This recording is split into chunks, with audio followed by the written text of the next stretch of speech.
And I would just not eat, woe with me, the world's gonna end, I wanna die. And then I'd fluctuate back into it again. So, like, common sense, I knew something, wasn't right. Like, I'm not a stable person. Taylor, Victoria, Maria Sanchez. Those are just a few of the names of the personalities that confessed child killer Letitia Stalk claims to have. But prosecutors and their experts say it's all an act.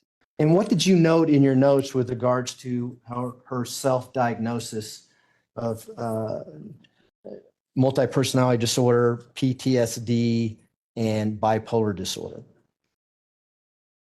I said she appeared to be at baseline psychiatrically, meaning I did not see any of that. I said there's no overt symptoms of bipolar disorder or PTSD present. Thanks for joining us here on Law and Crime. I'm Anjanette Levy. The jury in Letitia Stalk's murder trial have heard her confess to murdering her 11-year-old stepson Gannon in January of 2020. They've also heard her describe, through interviews with psychologists evaluating her, multiple personalities that she claims to have. Prosecutors played excerpts from interviews conducted by Dr. Loandra Torres. Dr. Torres and a colleague evaluated Stalk in 2022, long after her arrest. Stalk told Dr. Torres she created these personalities. You said Taylor was the protector? Yeah, Taylor's my main person. No, Maria's my protector. Taylor's my main personality. Thank you. Maria. Mm-hmm. Victoria is the only personality that I have like empathy in, because I store so much of trauma.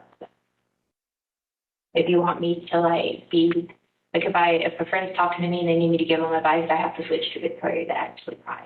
Stalk then discussed a personality named Letizia. And then Leticia, she's bipolar. She be doing the most. You'll notice when I'm on Leticia. Actually, the psychiatrist the other day came to change my meds.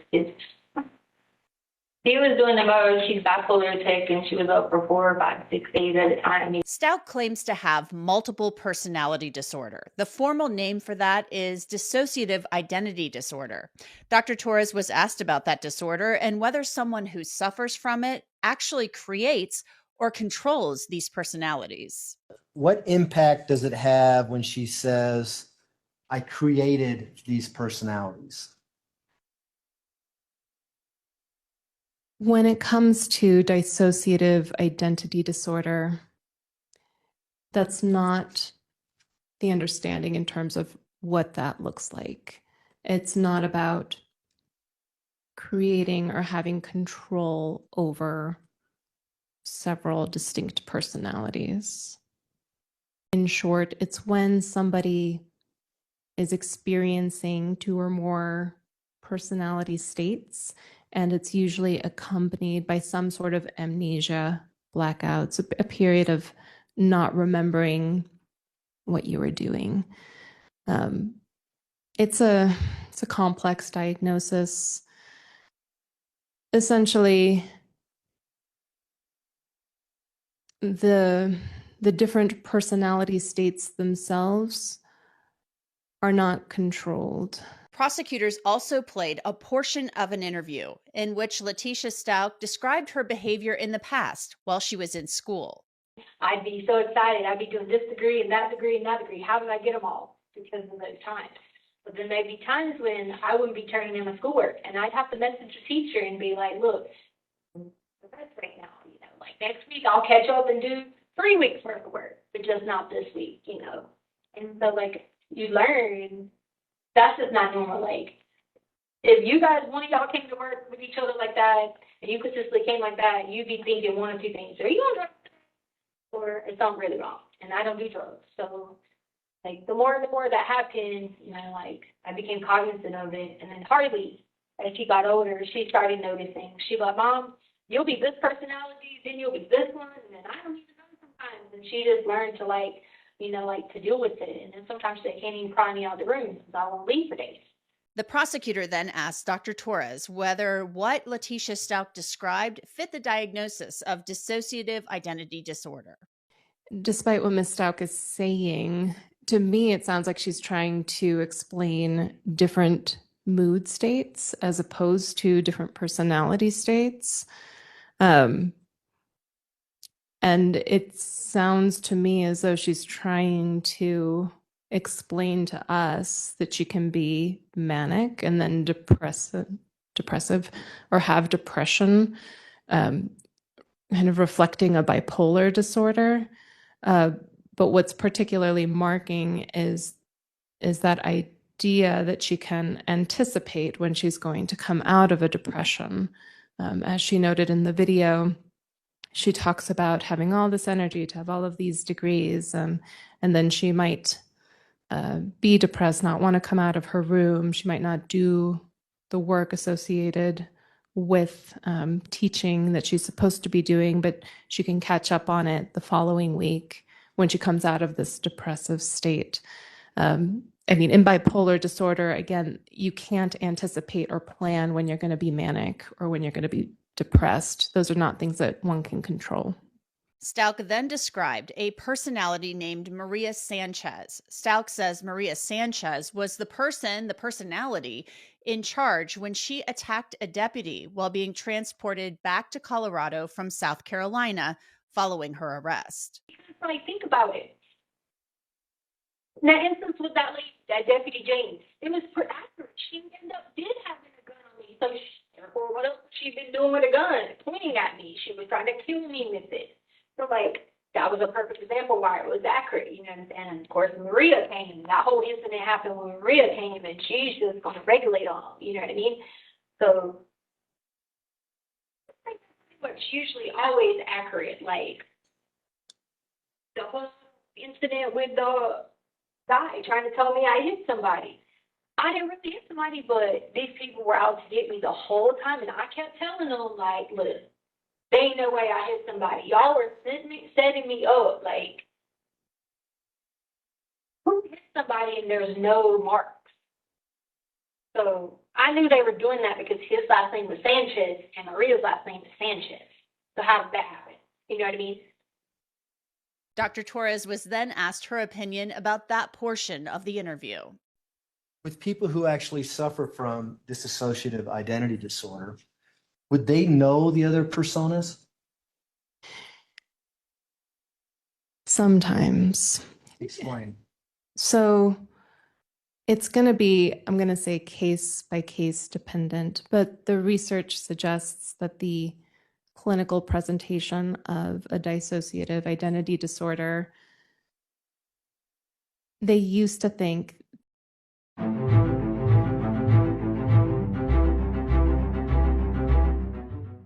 that there was no memory or awareness of these other personalities that one might be experiencing. But now it's thought to be more porous, meaning that there is some awareness that this might be happening, but it's going to be a case-by-case thing. Dr. Torres then watched video of that assault and its aftermath for the first time in the courtroom. She keeps threatening me. Stop. Well, she keeps threatening me. Stop. She keeps on threatening me. I have stopped it. She keeps on. Well, she got out of the restraints. She keeps on. Threatening me. Put your arm down. I will for you. She keeps Put your arm down. Put your arm But she down. keeps threatening me the whole time. Tisha, give me your arm. I will to you, but not to her. Tisha, give me your I will arm. to you, but not to her. Cooperate with me. Cooperate with me. I will with you, but not with her. Cooperate with me. I will with you, not with her.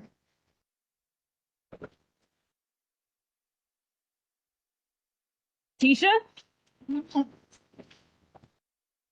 I will with you. I said I would. Then give me your arm now. I said I would with you.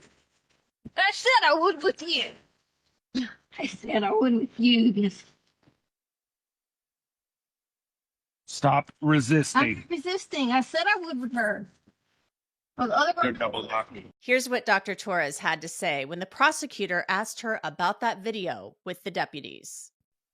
But is it consistent with what she's telling you, that she switched worlds or switched personalities and Maria went into protection mode and assaulted the deputy? I would expect that if she had gone into this personality of Maria, that it would be presenting as the Maria that I saw in Dr. Lewis's videos, meaning with a Hispanic accent. Dr. Torres ultimately diagnosed Letitia Stalk with a personality disorder that had borderline and narcissistic traits, meaning she lacks empathy. She did not find Letitia Stalk to be insane or incompetent to stand trial. Another psychologist who evaluated Stalk testified about notes she was provided from jail staff.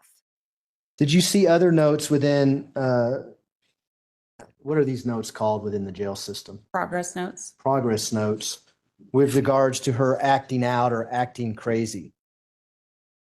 Yes. I'll refer to you to October 30th, 2020 at 5:54 p.m. Yes. So on October 30th, one of the mental health clinicians, Ed Kuvney, had written a progress note, and he had added in that the ward deputy who was observing her that day or working in the ward that day informed Ed that she stated she's going to act out because she wants to be listed as crazy. Was this consistent again to what she told you back on September 11th, 2020? Yes. So bottom line, the experts that testified for the state don't believe that